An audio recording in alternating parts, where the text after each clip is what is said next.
Bienvenidos amigos siguientes de Radio Face 4, ahora es el otro amigo Jorge Bonilla en nuestro espacio de Face Press y voy a contarte algo que se estaba pasando desapercibido, pero que es sumamente importante porque se acaba de filtrar la audiencia entre el señor Ronnie Aliaga y la señora Diana Salazar, en los cuales sacaron unos cuantos cueros al sol y dejaron en evidencia más que otra cosa de que estas filtraciones que había dado antes el señor Salazar con las capturas de pantalla y la relación que mantenía con la fiscal es más que cierta y probada. Esto se da en un contexto sumamente complejo, pues vemos que todo está centrado en otro tipo de cosas y quería pasar desapercibido, pero no, aquí nada pasa desapercibido y te voy a contar qué mismo fue lo que pasó. Dejamos tu like, comparte video, suscríbete a YouTube y mejor pasemos a ver las notas. Mensajes sostenidos con la fiscal general del Estado, Diana Salazar, desde el año 2021 hasta el 17 de marzo del año 2024. Que yo fui el denunciante del caso INA Papers, posteriormente conocido como Sino Hidro, contra el expresidente Moreno.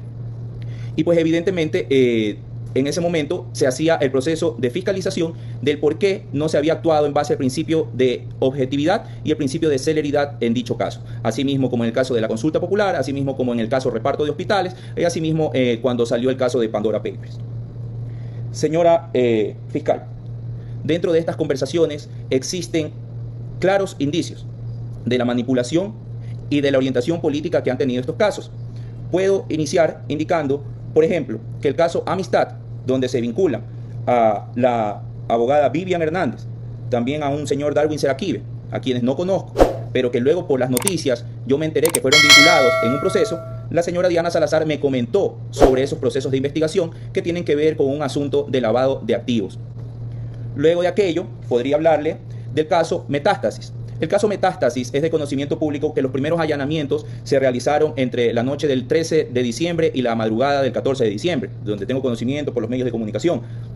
En el caso Metástasis, la señora Diana Salazar, a través de la aplicación Confide, que es una aplicación pagada, que tiene un sistema de autodestrucción de los mensajes y por eso han sido periciados, puesto que yo utilizaba 2 dispositivos para obtener los respaldos, me hizo llegar información me imagino que de los agentes investigadores, con fotos que luego han sido parte de las pruebas dentro del caso Metástasis, en los cuales constaban los chats entre el narcotraficante Leandro Norero y unos supuestos alias. En ese momento, imagínense, 4 de septiembre del año 2023, es decir, casi 4 meses antes de que salga el caso Metástasis, la señora Diana Salazar ya me había indicado que el proceso se estaba investigando por unos supuestos chats entre este narcotraficante Leandro Norero a través de la aplicación Trema, con varios personajes. Entre esos, ella mencionó también al que era entonces presidente del Consejo Nacional de la Judicatura, Wilman Terán. Hablaba de fiscales, de miembros del SNAI, que también estaban involucrados, de la señora Mayra Salazar, actualmente cooperador eficaz del caso Metástasis, y quien tiene como abogado al señor Leonardo Toledo, que en los últimos días se filtró un audio que evidentemente también han pagado desde un banco estatal recursos para armar estos casos o estas supuestas cooperaciones eficaces para evidentemente darle una orientación política a los temas. Además me mencionaba del señor Javier Jordán, siempre basándose en la gran amistad que tiene con Estados Unidos. Decía que el señor Javier Jordán era informante de la DEA, además que Estados Unidos había realizado ya los peritajes a través del FBI de los dispositivos del señor Leandro Norero, que luego trascendió que los habían mandado por, creo que DHL o un courier, mandaron los supuestos peritajes desde Estados Unidos porque tiene esa gran amistad con ese país. Y en algún momento mencionó ella creo que es fiscal, Lidia Saravia. Ella decía que ella apoyaba a Lidia Saravia y que no iba a estar a favor del juez. Eso decía la señora Diana Salazar. Y dentro de esos mismos chats que ella me compartió, pues había un personaje que supuestamente tiene el seudónimo La Negra y que sería la señora Diana Salazar, aparentemente, así como aparentemente, pero ahora vinculado, yo soy supuestamente el ruso. Entonces hay los mensajes donde también la misma señora Diana Salazar indica que yo no tengo absolutamente nada que ver porque ese personaje no realiza las cosas que yo en su momento había ejecutado desde la Asamblea Nacional dentro del marco de mis competencias como legislador.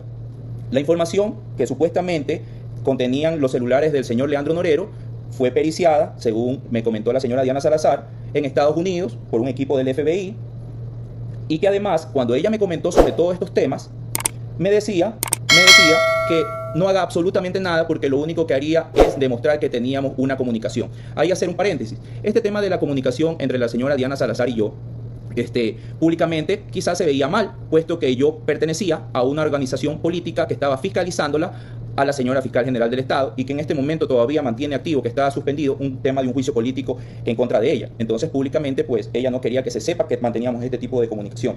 Además, sobre este caso, existió también coordinación con el actual presidente de la República, Daniel Noboa, puesto que en un mensaje ella me indica que ya había hablado con Daniel Noboa y que el tema era mantener un discurso político de cero tolerancia a la corrupción, supuestamente con todo este caso que estaban armando. De ahí podría comentarle sobre el caso Villavicencio, donde ella me comentó sobre las personas que fueron detenidas, que luego fueron asesinadas dentro de los centros de rehabilitación social y también por el supuesto cooperador eficaz, un señor Aguas, que ese testigo se hizo agua porque luego salió a decir que él no sabía y que no quería hablar y que lo estaban presionando. Y en ese sentido también me indicó que los dispositivos del señor Fernando Villavicencio no eran dispositivos físicos, sino eran un volcado de la nube que asimismo habían obtenido, no sé de qué forma, eso no me lo comentó, que habían obtenido para poder extraer esa información. Además de aquello, me mencionó que el señor Fernando Villavicencio era un informante también de los Estados Unidos. Ella tenía mucha coordinación con el embajador de ese entonces de Estados Unidos, el señor Michael Fitzpatrick, en el cual ella me comentaba que hacía reuniones en su casa donde definían qué se iba a hacer o cuál era la línea a seguir para hacer pública sobre estas ideas o estos elementos que ella me comentaba. Además, señora fiscal, cuando el entonces candidato Fernando Villavicencio fue asesinado, mediáticamente hicieron una campaña para acusar a quien estaba de candidata de una organización política y a esta organización política de ser los autores intelectuales del asesinato del señor Fernando Villavicencio. Cuando ya la Fiscalía General del Estado, la señora Diana Salazar, tenía conocimiento que eran los líderes de la organización delincuencial Los Lobos quienes habían perpetrado este ataque contra el político. Permitieron que existe este linchamiento mediático contra la organización política y evidentemente tenía el objetivo de incidir en las elecciones que se realizaron en el 2023. Y todo esto también, según ella me comentó, en conocimiento del señor Michael Fitzpatrick, embajador de Estados Unidos en ese momento. En el caso Villavicencio, además, mencionaba que era muy querido por los Estados Unidos, que había mucha información del FBI, de la DEA, que ya habían equipos de tarea investigando, todo esto antes de que sea de conocimiento público. Eso me lo comentaba en infidencia. Dentro del siguiente caso, del caso León de Troya, puedo comentarles que ella me comentó, antes de que se den las acciones, de que se iba a hacer el cambio del tipo penal del presunto narcotráfico que existiría en el caso León de Troya a un caso de tráfico de influencias que se termina concretando a través del caso. Tiene información muy importante sobre el señor JJ Franco, que vincula directamente al señor Jaime Nebot, y que con eso son los mecanismos de presión para que esa bancada, actualmente lidera la Asamblea Nacional, pues pueda someterse a la agenda que dictan desde la Fiscalía General del Estado o desde Estados Unidos, dependiendo de la situación, según las palabras de la doctora Diana Salazar. Amenazas no solamente contra Ronnie Aleaga, el odio manifiesto contra el economista Rafael Correa, expresidente de la República, sobre los pronunciamientos que hacía a través de redes sociales, indicando que iba a destruir la organización política, que los iba a vincular al narcotráfico, que iba a ser la sepultura de la Revolución Ciudadana, la reconstrucción de Manabí. Es más, en su momento hasta imágenes de la carpeta en su escritorio de la reconstrucción de Manabí me pudo mostrar y decía que esa iba a ser la sepultura de la organización política Revolución Ciudadana. Capture de pantalla, porque hablábamos de todo un poco, capture de pantalla entre el periodista Carlos Vera y la señora Diana Salazar, donde anticipaban meses atrás sobre una estrategia de un supuesto embarazo para que asuma un subrogante, para que la Asamblea Nacional no pueda procesar un tema de un juicio político. Eso de ahí existe y están los capture de pantalla con Galo Robalino, director del CIES, y las conversaciones eran entre la señora Diana Salazar y yo. No entiendo por qué me referencian a la organización política. Sí, por favor, un par de preguntas y con eso cierro. Durante el ejercicio de su función como asambleísta nacional, es decir, entre mayo del 2021 hasta julio del 2023, ¿presentó alguna denuncia en contra de la señora Diana Salazar? No recuerdo, pero sí realicé varias acciones en contra de la señora Salazar. No recuerdo si exactamente en esas fechas, pero sí he realizado acciones, no solamente en el Consejo de la Judicatura, sino también en la Fiscalía General del Estado. Ha realizado varias acciones pese a tener una relación íntima. Así como la señora Diana Salazar, siendo la Fiscal General del Estado, ha realizado varias acciones en mi contra teniendo una amistad íntima. ¿Conoce usted sobre la implicación de lo que representa la presentación de una denuncia temeraria y maliciosa? Por supuesto. ¿Conoce usted que ya existe una declaración de denuncia maliciosa y temeraria en su contra por una denuncia presentada en su momento? No. Es decir, que era falsa la denuncia que había presentado en su momento. ¿Sobre qué denuncia? ¿Tiene algo que ver con el caso, señora fiscal del caso? Sí, por favor. Señora Diana. Diana Salazar Méndez sigue engañando a los ecuatorianos y evadiendo sus responsabilidades. La doctora Diana Salazar, por favor nos indica, doctora, sus nombres completos para esta comparecencia y efectos de registro.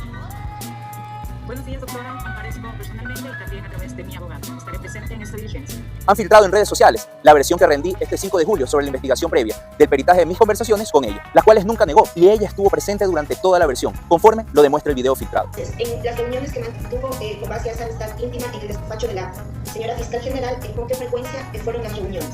No recuerdo con qué frecuencia, pero sí recuerdo que en algunas de ellas no me hacían registrar en las bitácoras y me ayudaba una delegada de la señora fiscal.